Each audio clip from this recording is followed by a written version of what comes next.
Hoy vamos a ver el manejo del quemado agudo.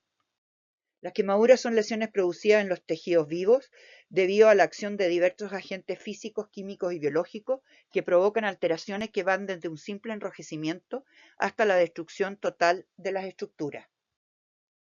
Constituyen el 6 al 7% de las consultas quirúrgicas en el servicio de urgencia, el 10% requiere hospitalización, el 75% son menores de 5 años, es de predominio masculino, el agente etiológico más frecuente es el líquido caliente, dentro de ellos el agua y por volcamiento, y suele ser menor al 10% de la superficie corporal.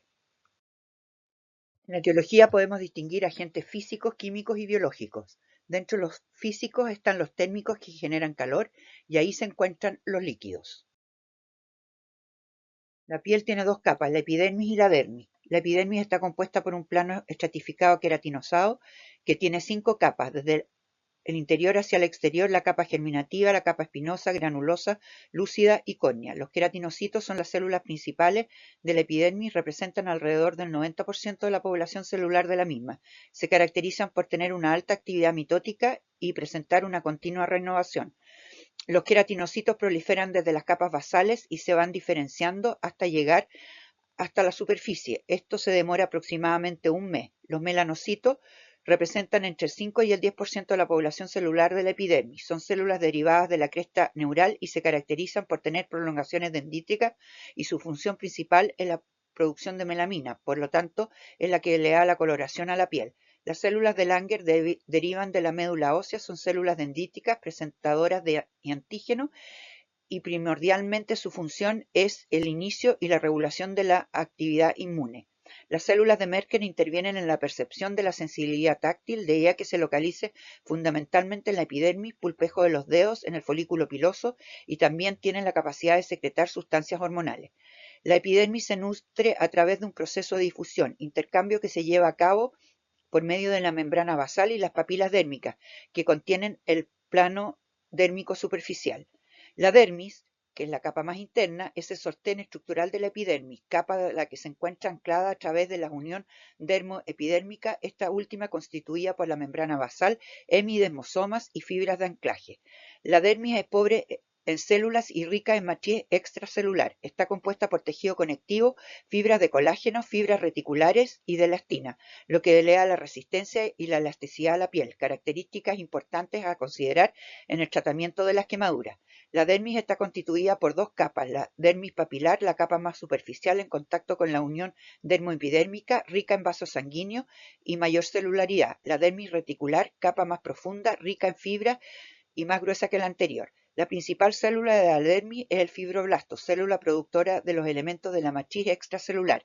En la dermis también se encuentran terminaciones sensoriales del dolor, temperatura, presión, táctiles, además de los fanerios, folículos pilosos, glándulas sebáceas y sudoríparas, estos últimos conocidos como elementos epiteliales.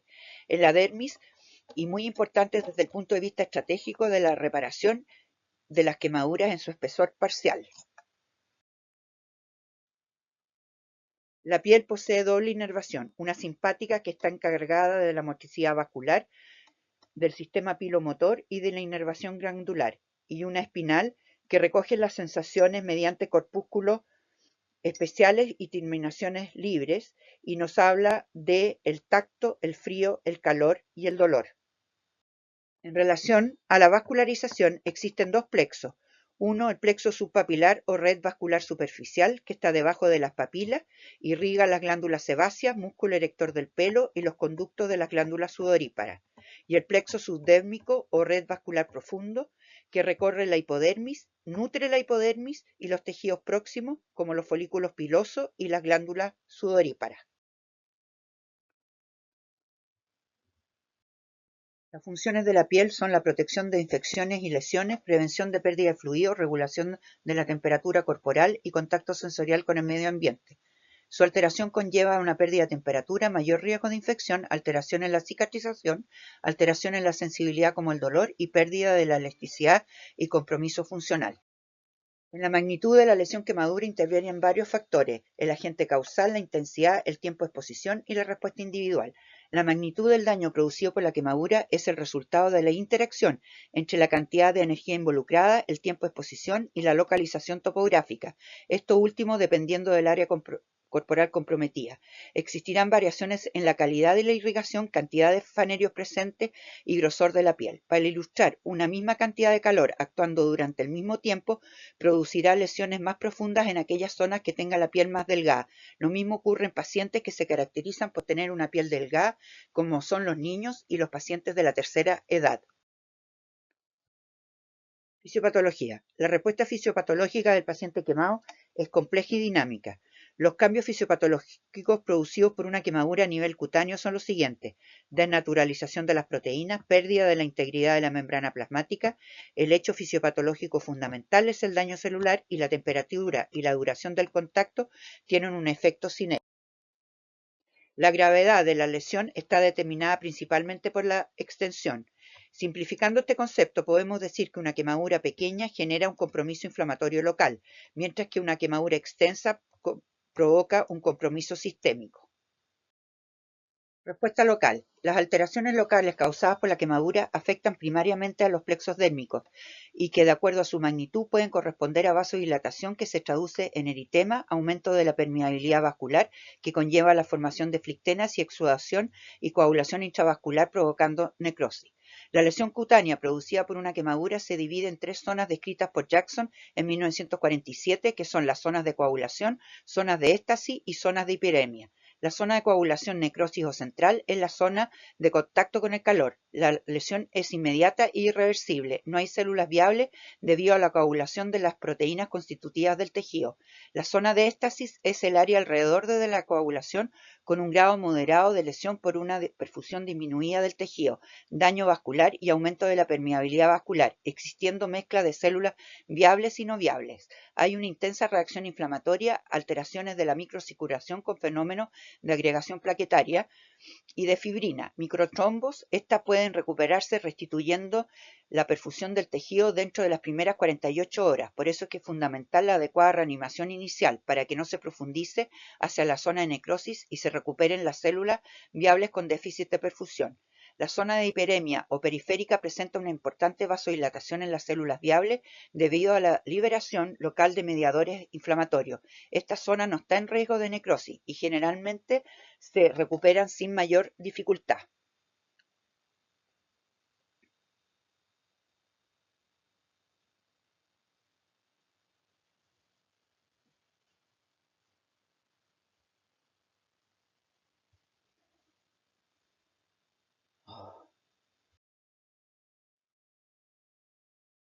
Respuesta sistémica. Las quemaduras extensas se inician con una liberación masiva de mediadores inflamatorios hacia la circulación general: catecolamina, glucocorticoides, vasopresina, angiotensina, interleuquinas, etc., provocando una respuesta inflamatoria que posteriormente se constituye en un síndrome de respuesta inflamatoria sistémica, el SIRS, que en el curso de su evolución puede llegar a derivar en una falla maltoorgánica y desenlace fatal.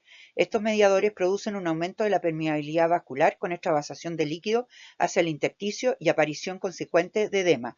La consecuencia directa de esta hipovolemia genera disminución en la perfusión y aporte de oxígeno a los tejidos. El diagnóstico está basado en 4 pilares, que son la profundidad, la extensión, la localización y la edad. Aquí tenemos un cuadro donde nos muestra las distintas clasificaciones que hay para la profundidad, que es la clasificación de Conver-Smith, la clasificación de la American Burn Association, la clasificación de Benain, y donde hay un estudio comparativo para cada uno de los grados de quemadura.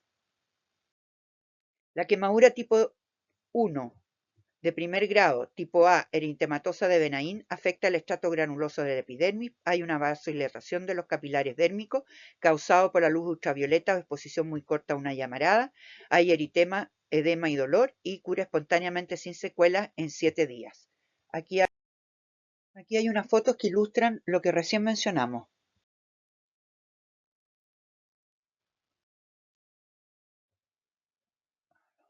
Y aquí vemos fotos que reflejan lo descrito.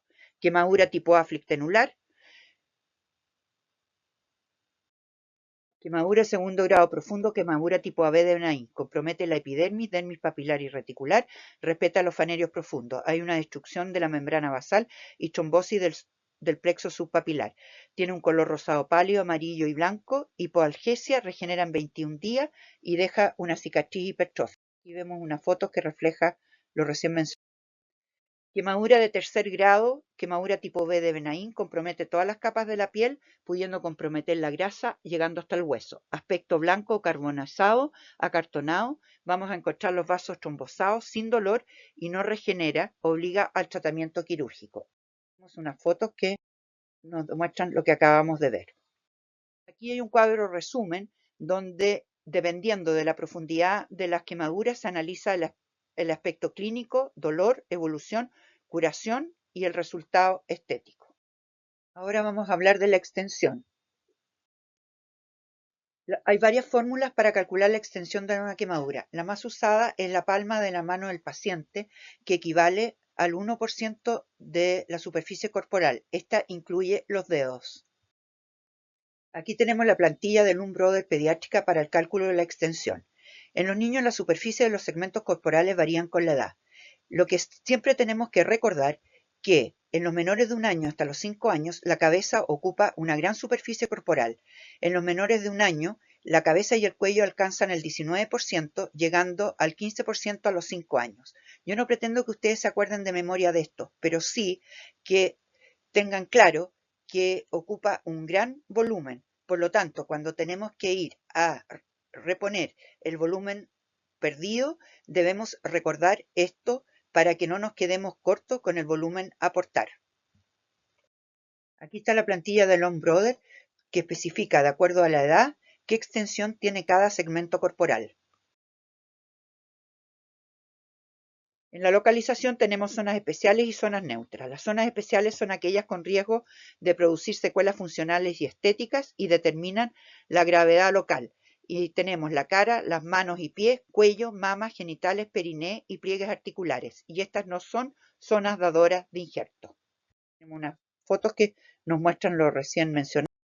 Y las zonas neutras son aquellas que no provocan secuelas funcionales y son susceptibles de ser zonas donantes de injerto. Y tenemos los antebrazos, los brazos, el tronco, los muslos y las piernas.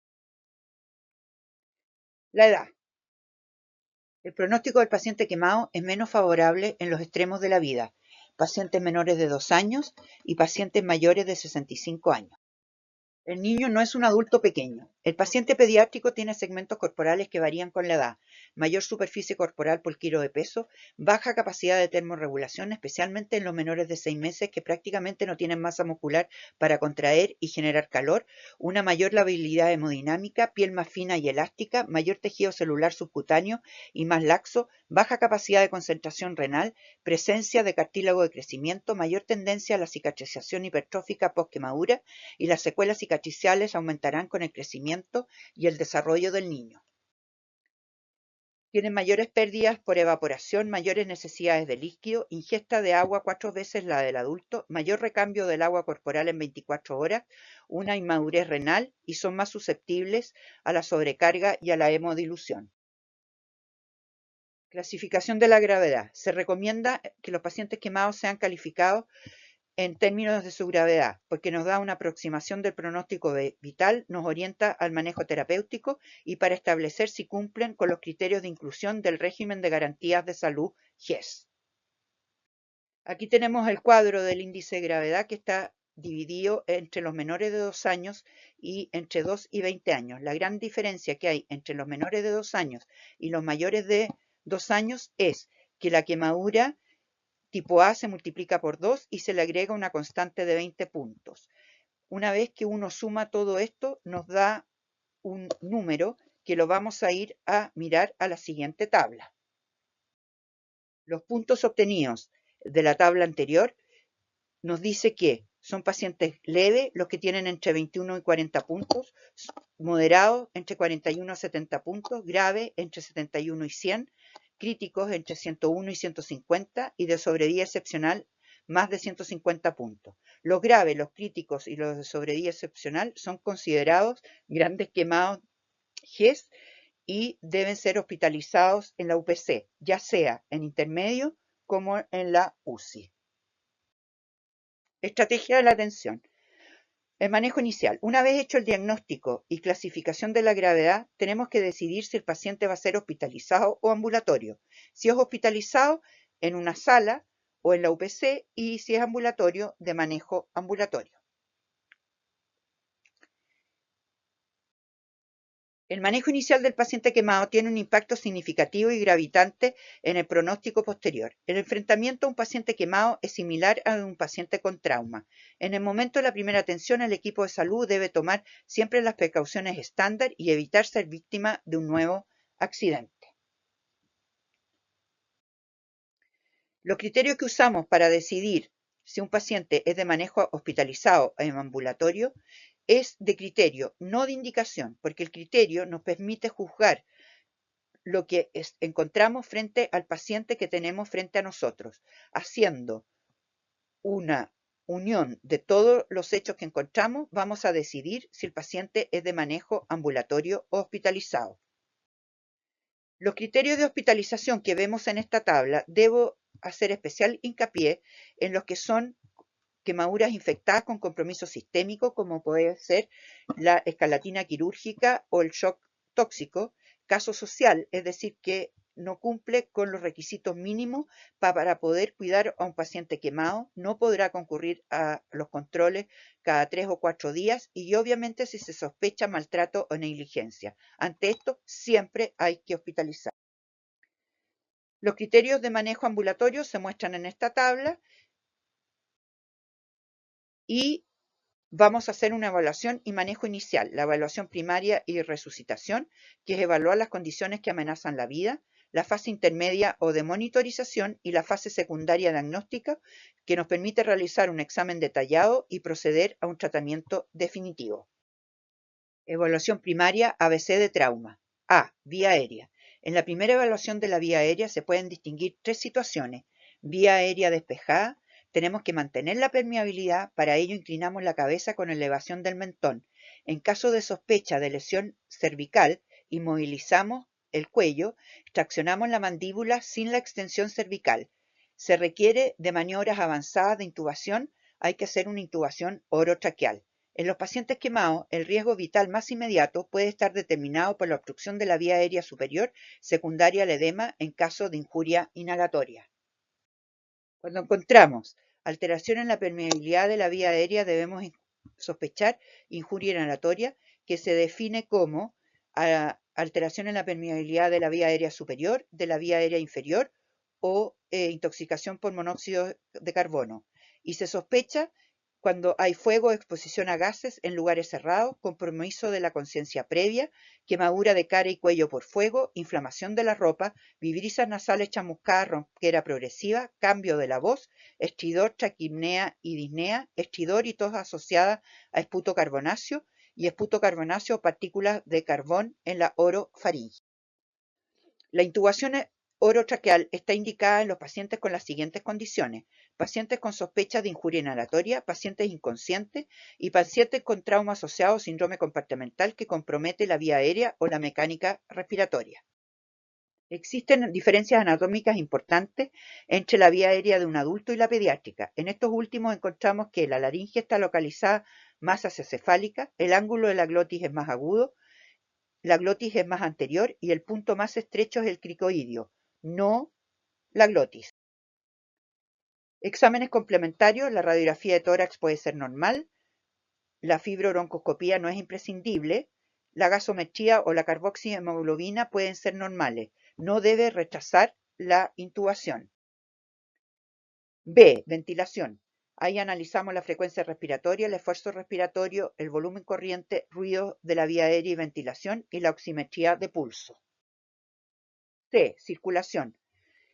Tenemos que colocar una vía venosa periférica gruesa, ojalá en sitio no quemado, y nunca colocar una vía central. Si no podemos hacer esto, podemos usar la vía intraósea. La reanimación hídrica con suero Ringer lactato se hace a 20 cc por kilo por hora en pacientes que tienen una superficie corporal mayor a un 8% en lactantes, reanimación en los mayores del 10%, intoxicación por monóxido de carbono, injuria inhalatoria y quemaduras eléctricas, especialmente por alto voltaje. Aquí tenemos un cuadro que resume la anamnesis, el examen físico, la historia clínica, las patologías concomitantes y el examen físico. Dentro de la anamnesis es importante preguntar si es alérgico a algún medicamento, si tiene su esquema de vacunación al día y si tiene una red de apoyo que lo ayude durante la hospitalización. A nivel de la historia clínica, también es importante saber los mecanismos de acción, ya que sabemos que el tiempo de exposición es directamente proporcional al daño que se produce y cuando existe un tiempo de evolución largo podría haber peligro de profundización. También preguntar acerca de los tratamientos caseros. En la hora del accidente es importante saber exactamente a qué hora fue, ya que desde ese momento se empiezan a contar las 24 horas de la hidratación, no desde el momento en que llega al centro hospitalario. También debemos considerar si hay lesiones concomitantes como fracturas, traumatismo, heridas cortantes, porque estas se ven en algunas ocasiones en pacientes con quemadura eléctrica por alta tensión que caen en altura.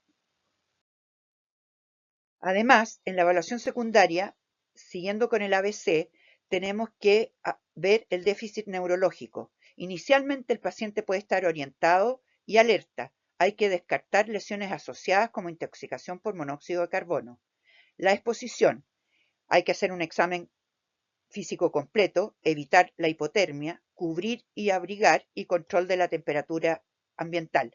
El paciente debe llegar a un box de atención que tenga entre 28 y 30 grados. La F, fluidoterapia. ¿A quiénes? A los niños con quemaduras mayores al 10%, en lactantes con quemaduras mayor al 8%, sospecha de injuria inhalatoria e intoxicación por monóxido de carbono y eléctricas por alta tensión. ¿Y con qué? Con Ringer lactato principalmente o si no con suero fisiológico. Para la reposición de volumen usamos la fórmula de Parkland que nos dice que hay que aportar 3 a 4 ml por kilo por superficie corporal quemada. Además a esto le tenemos que sumar la fórmula de Holiday, que son los líquidos de mantención en todos aquellos niños que pesan hasta 30 kilos. El total calculado se pasa en 24 horas desde ocurrido la quemadura, la mitad en las primeras 8 horas y el restante en las siguientes 16 horas. El cálculo es una aproximación, siendo fundamental la medición de la diuresis horaria, que debe ser de 1 ml por kilo por hora. Manejo del dolor. Podemos usar paracetamol, AINES y opiáceo. En las quemaduras menores al 6% hasta un 8% de superficie corporal quemada, podemos usar paracetamol y o AINES por vía oral. En quemaduras mayores al 8% hasta el 10%, podemos usar paracetamol vía oral y AINES vía endovenosa. En quemaduras mayores al 10% podemos usar morfina endovenosa, con una dosis de ataque de 0,1 miligramos por kilo, una dosis de mantención de 10 a 20 microgramos por kilo por hora y podemos diluir en 100 cc de suero fisiológico 0,5 miligramos por kilo de morfina y pasarlo a 4 cc por hora. Aquí tenemos un cuadro que nos resume la monitorización. Especial hincapié hay que hacer que en las quemaduras en las extremidades hay que colocar estas en alto, más arriba del corazón, y en las quemaduras eléctricas hay que medir el pH urinario, tratando de siempre mantener la orina alcalina para evitar que la mioglobinuria, que es la destrucción muscular, provoque tapones a nivel de los glomérulos. Aquí está la lista de los exámenes que tenemos que pedir. Están resumidos y es lo que tenemos que hacer inicialmente. La única urgencia quirúrgica en el paciente quemado es el síndrome compartimental que se ve en las quemaduras profundas circunferenciales de extremidades o en las quemaduras profundas 2/3 circunferencia de tórax y abdomen. En el tórax limitan la mecánica ventilatoria y en el abdomen aumenta la presión intraabdominal. Y también se ven en las quemaduras eléctricas por alta tensión a nivel de las extremidades. Tratamiento local, primera curación. Los objetivos son mantener la herida limpia, dar un diagnóstico definitivo, aislar la herida para evitar contaminación, resolver las urgencias antes mencionadas y establecer un plan de tratamiento obteniendo una cobertura cutánea. En el box del servicio de urgencia se realizan todas aquellas menores al 5% en zonas neutras y sin riesgo de contaminación. Se realizan en pabellón todas aquellas que tengan una superficie corporal quemada mayor al 5% en zonas especiales y cuando tenemos que hacer incisiones de descarga. El aseo quirúrgico se realiza en pabellón a 28 a 30 grados.